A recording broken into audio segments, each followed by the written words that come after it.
Istennel talállak, testvérem! Cigánytörténetek vándorkiállítás nyílt a kastélykönyvtárban. Nagyon sok szeretettel köszöntök mindenkit itt a Devecseri Kastélykönyvtár és Művelődési Központ galériájában. A mai nap egy ünnep számunkra, hiszen nem csak a megyei nagy kiállítást nyithattuk meg pár órával ezelőtt, hanem a Néprajzi Múzeumnak egy nagyon különleges anyagát látjuk most vendégül. És ahogy így elsőre is körülnéztek, látják, hogy nagyon interaktív ez a kiállítás, és nagyon sok hasznos információval szolgál, ami inkább a kíváncsiságunkat elégíti ki elsősorban, illetve nagyon-nagyon sok ismeretterjesztő adatot szolgáltat nekünk, ami szerintem itt izgalmas, főleg így Devecserben. Hát a mai napon külön szeretettel köszöntöm Schleicher Verát, a Néprajzi Múzeumnak a főosztályvezetőjét, illetve ennek a kiállításnak a kurátorát, aki meg fogja most nyitni ezt a kiállítást, úgyhogy meg is kérlek Vera, hogy akkor légy szíves, mutasd be az anyagot. Köszönöm szépen a lehetőséget. Ma a Néprajzi Múzeum főigazgatója szeretett volna itt lenni ezen a különleges helyszínen, és ezt a megköszöntő beszédet elmondani, de dolgai máshova szorították, úgyhogy én próbálok helytállni. Én nagyon örülök, hogy ez a kiállítás itt lehet Devecserben. A Petőfi Kulturális Program keretében vándoroltatjuk ezt a kiállítást, és április 8-a óta a 8. helyszínen építettük föl ezt a vándorkiállítást, és még 7 további helyszín vár ránk. Szerintem tessék nyugodtan jönni fölfelé, egy kicsit előbb elkezdtük. Ennek a kiállításnak van egy épített változata, amit tavaly májusban nyitottunk meg a Néprajzi Múzeumban. Ez egy időszaki kiállítás,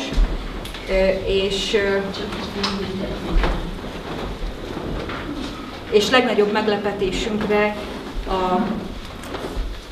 a különleges témaválasztása és a fekete-fehér fényképekre épülő, egy kicsit elavultnak gondolható vizualitása ellenére nagyon sok látogatót vonzott a Néprajzi Múzeumban, és nagyon-nagyon sokféle ember tudott hozzá kapcsolódni, tanult értelmiségiektől kezdve cigány muzsikusokig, a vidéki Magyarországon a fényképeken is látható helyszínekről érkező csoportok, a fényképeken látható személyek, leszármazottai, gyerekek, unokák, dédunokák, tehát nem véletlenül gondoltuk azt, és gondolta azt a Kulturális és Innovációs Minisztérium, hogy érdemes lenne ennek a kiállításnak egy nyilván csökkentett tartalommal, hiszen ez egy 160 négyzetméteren álló épített kiállítás, egy utazó változatát is elkészíteni.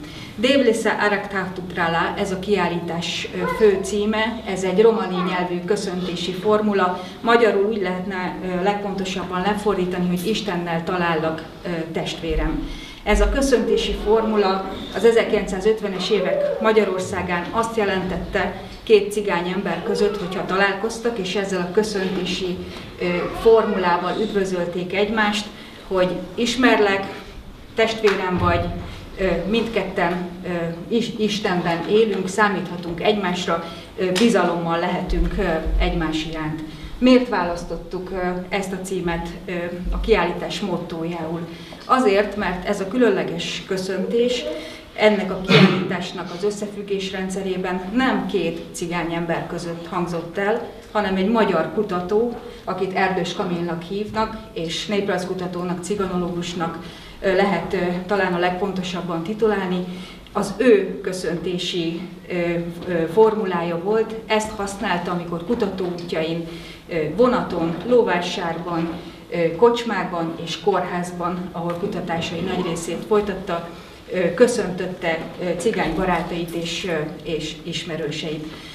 Ez a köszöntési formula a kiállításnak a legfontosabb üzenetét hordozza. Amennyiben lesz rá igény és szívesen hallgatnak, majd Melissa éneke után részletesebben is bemutatom az egyes kiállítási modulokat. Most összefoglalóan inkább csak annyit szeretnék elmondani, hogy igaz az, amit igazgatóasszony elmondott, hogy nagyon sok ismeret van ebben a kiállításban. Nagyon sok adat van, néprajzi adat, társadalomtörténeti adat, hiszen Erdős Kamil kutatót az 1950-es években minden érdekelte. Érdekelték a siratok, a tisztálkodási szokások, a szexuális szokások, az asszimilációs lehetőségek, a hagyományos mesterségek, az iskoláztatással kapcsolatos problémák, a lótartás titkai, babonás szokások, jóslós szokások, ezekről mind lehet olvasni ebben a kiállításban, de mégsem erről szól.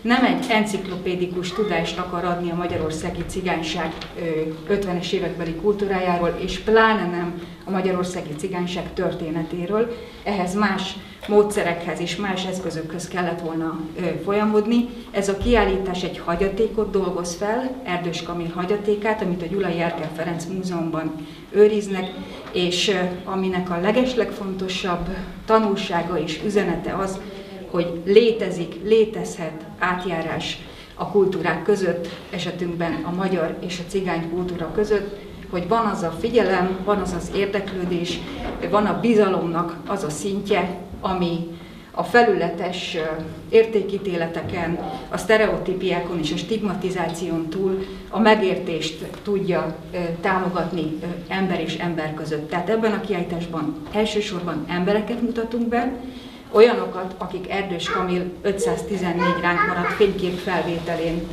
szerepelnek. Az 1950-es évek második felének Magyarországán járunk, és ezeken a képeken ábrázolt embereket alapvetően kétféle módszerrel próbáltuk megismerni és önök elé tárni. Az egyik módszer az volt, hogy a hagyatékot megpróbáltuk feldolgozni abból a szempontból, hogy adatokat kerestünk a képekhez. Elővettük Erdős Kamil terepnaplóit, feljegyzéseit, elővettük az albumát, amit majd itt a másik teremben látni lehet. Megpróbáltuk megérteni, hogy miért fényképezte le Mújkót, Kolompár Jánost, Kanalas Terészt, Terkát, Katót Poroszlón, kik ezek az emberek, miért érdekelték ők, hogyan kerültek velük kapcsolatba. A másik módszer, amit alkalmaztunk, az volt, hogy a 32 település közül kiválasztottunk 10-et, ahova mi magunk, a Néprajzi Múzeum munkatársai és felkért szakértőink is elmentünk, visszavittük ezeket a képeket,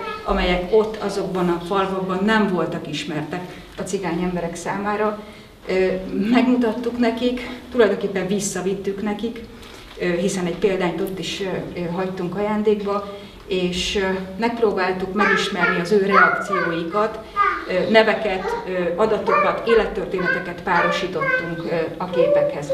Ezekkel a módszerekkel dolgoztuk fel tehát a hagyatékot, és formáltuk őket történetekké, ezt jelenti a kiállítás alcíme, cigány történetek, amiket itt megpróbálunk bemutatni és kibontani, és amit részletesen Melissa éneke után a tárlatvezetésen szívesen pontról pontra be is mutatok önöknek. Még annyit szeretnék hozzátenni, hogy nagyon-nagyon rövid az idő, amit itt tölthetünk. Petőfi Kulturális Program egy kissé feszített tempót diktál számunkra is, és a művelődési házak számára is. Mégis szeretnénk, hogy a hírét vinnék ennek a kiállításnak.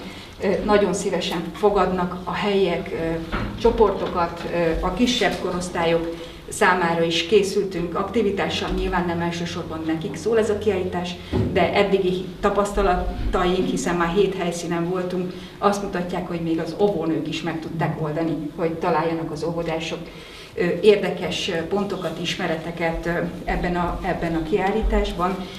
És hát mi magunk pedig csütörtökön jövünk majd kollégámmal, Gertner Petrával, a kiállításnak a projektmenedzserével jövünk lebontani a kiállítást, de mielőtt lebontjuk, szívesen tartunk mi magunk is tárlatvezetést, foglalkozást felnőtteknek, iskolás gyerekeknek és bármilyen csoportnak, akiknek erre igénye van.